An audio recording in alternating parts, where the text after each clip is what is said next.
नमस्कार दोस्तों, dream on TV channel में आपका दिल से स्वागत है। सही कहा है किसी ने कि चिंता और चिता में सिर्फ एक बिंदु का फर्क होता है। इस दुनिया में कुछ लोग बेवजह चिंता करते हैं, बिना किसी कारण ही अपने आप को और मन को परेशान करते रहते हैं।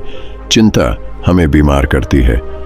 आज की इस कहानी में हम सीखेंगे कि क्यों हमें बेवजह चिंता नहीं करनी चाहिए। एक गांव में एक किसान था जिसे एक बहुत ही बुरी आदत लग चुकी थी, और वह आदत थी बेवजह चिंता करने की। वह हर समय किसी न किसी चीज की चिंता करता ही रहता। वो हर समय सोचता रहता कि कहीं मेरे साथ कुछ गलत ना हो जाए, जबकि उसकी जिंदगी में अभी तक सब कुछ ठीक ही चल रहा था।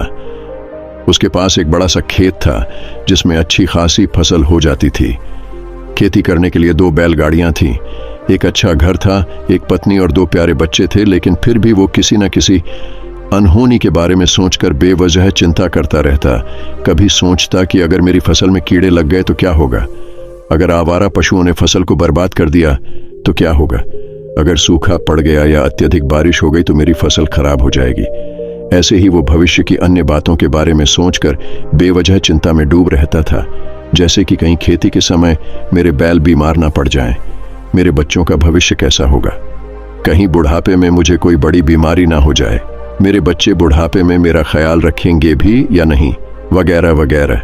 अपनी इस लगातार बेमतलब चिंता करने की आदत की वजह से वो असंतुष्ट और परेशान लगता था, और अब उसका किसी भी काम में मन भी नहीं लगता था। उसकी पत्नी ने भी इस बात को अनुभव किया कि उसे बिना मतलब चिंता करने की आदत पड़ चुकी है।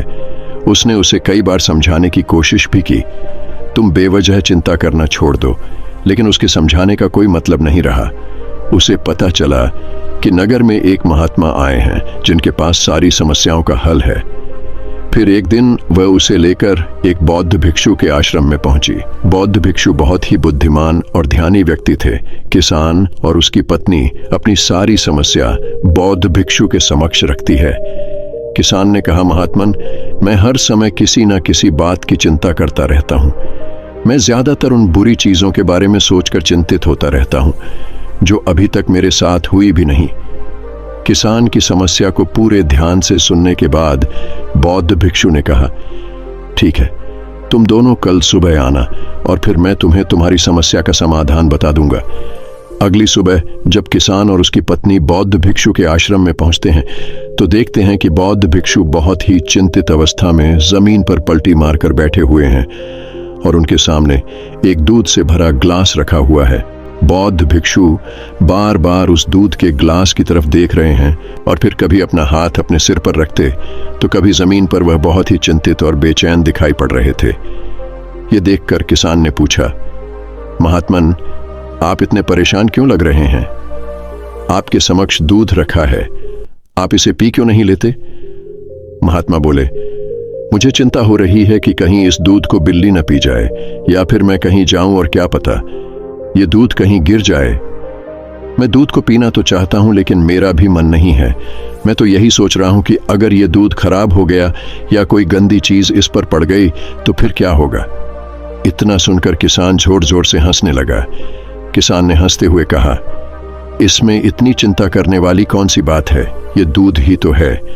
अगर इसे बिल्ली ने गिरा दिया या ये खराब हो गया या फिर किसी ने इसे पी लिया तो क्या हो गया, ये आपको दोबारा मिल जाएगा। और वैसे भी आपका चिंता करना व्यर्थ है, क्योंकि ना तो अभी इसे बिल्ली ने गिराया है, ना ही खराब हुआ है, और ना ही अभी इसे किसी ने पिया है, और हो सकता है कि भविष्य में ऐसा हो भी ना।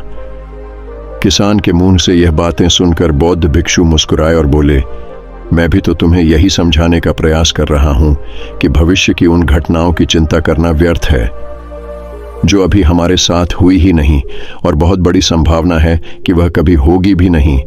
और अगर होगी तो जिस चीज को तुम एक बार हासिल कर सकते हो उसे तुम दोबारा भी हासिल कर सकते हो, और अगर नहीं कर पाए तो कोई बात नहीं, क्योंकि समस्याओं के आने के साथ ही उन समस्याओं का सामना करने की हिम्मत भी अपने आप ही आ जाती है।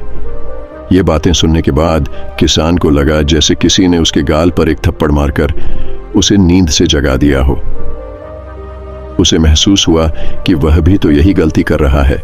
वह भी तो भविष्य की उन घटनाओं के बारे में सोचकर चिंतित हो रहा है जो अभी तक घटी ही नहीं और शायद कभी घटेगी भी नहीं।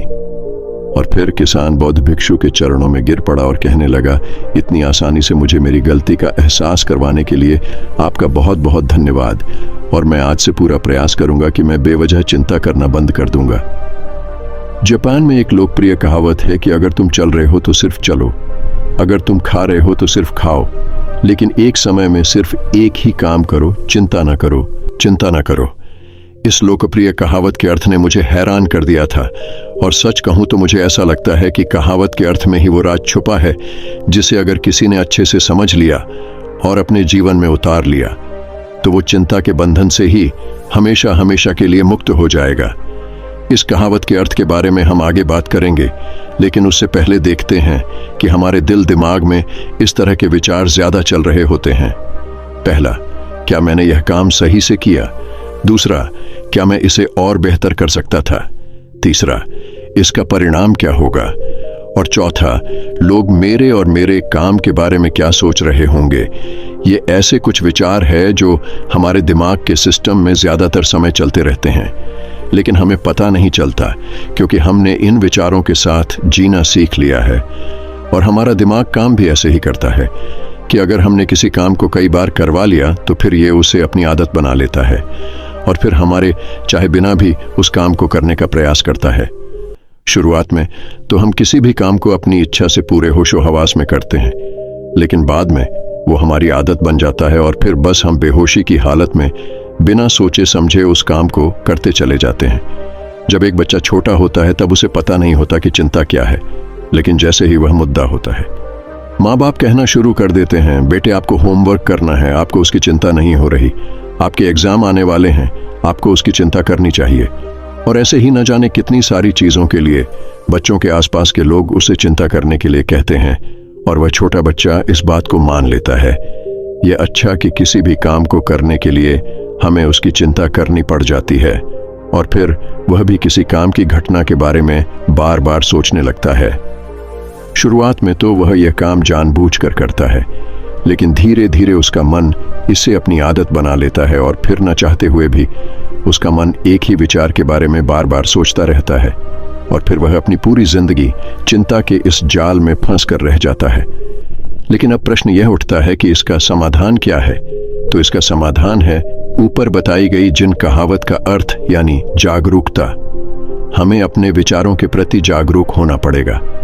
हमें थोड़ी देर रुककर इस बात पर ध्यान देना होगा कि कहीं हम ना चाहते हुए भी एक ही घटना के बारे में तो बार बार नहीं सोच रहे हैं। हमें पूरी जागरूकता के साथ यह देखने का प्रयास करना होगा कि पूरे दिन हमारे अंदर इस तरह के विचार उठते रहते हैं।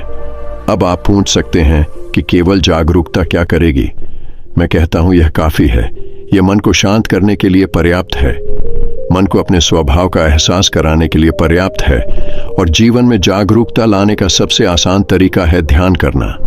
ध्यान करने के दौरान अपने विचारों पर ध्यान देना, और जब आप पूरी जागरूकता के साथ अपने विचारों पर ध्यान देना शुरू कर देंगे, तब आप पाएंगे कि आपके मन में चलने वाले गैर जरूरी विचार एक एक करके अपने आप ही गायब होना शुरू हो जाएंगे, और फिर आप एक आनंदित और शांत जीवन अनुभव कर पाएंगे। बाकी अगर ये कहानी आपको अच्छी लगी हो तो इस स्टोरी को अपने दोस्तों को जरूर शेयर करें, और ऐसी कहानी सुनने के लिए dream on TV YouTube channel को सब्सक्राइब करें।